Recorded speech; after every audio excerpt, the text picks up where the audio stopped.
తెలంగాణకు ప్రధానమంత్రి ఆవాస్ యోజన గ్రామీణ్ PMAY-G కింద 11.56 లక్షల ఇండ్లను కేటాయించాలని కేంద్ర గ్రామీణాభివృద్ధి వ్యవసాయ శాఖ మంత్రి శివరాజ్ కి ముఖ్యమంత్రి రేవంత్ రెడ్డి విజ్ఞప్తి చేశారు.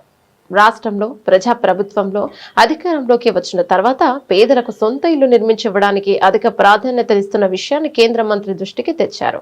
ఢిల్లీ పర్యటనలో భాగంగా ముఖ్యమంత్రి పలువురు ఎంపీలతో కలిసి కృషి భవన్ లో కేంద్ర మంత్రితో భేటీ అయ్యారు. ఈ సందర్భంగా ఇందిరమ్మ ఇళ్ల నిర్మాణాన్ని వివరించారు. గత ప్రభుత్వం PMAY-Gను వినియోగించుకోకపోవడంతో రాష్ట్రంలో గత 10 ఏళ్లు పేదలు సొంత ఇల్లు నిర్మించుకోలేకపోయారని ఇప్పుడు తీవ్ర డిమాండ్ నెలకొందని గ్రామీణాభివృద్ధి మంత్రిత్వ శాఖ రూపొందించిన ఆవాస్ ప్లస్ యాప్ ద్వారా రాష్ట్ర ప్రభుత్వం నిర్మించిన సర్వేలో 11,56,915 అర్హులైన గ్రామీణ కుటుంబాలను గుర్తించినట్లు ముఖ్యమంత్రి గారు వివరించారు. సాధ్యమైనంత త్వరగా తెలంగాణకి ఇల్లు కేటాయించాలని కేంద్ర మంత్రిని కోరారు.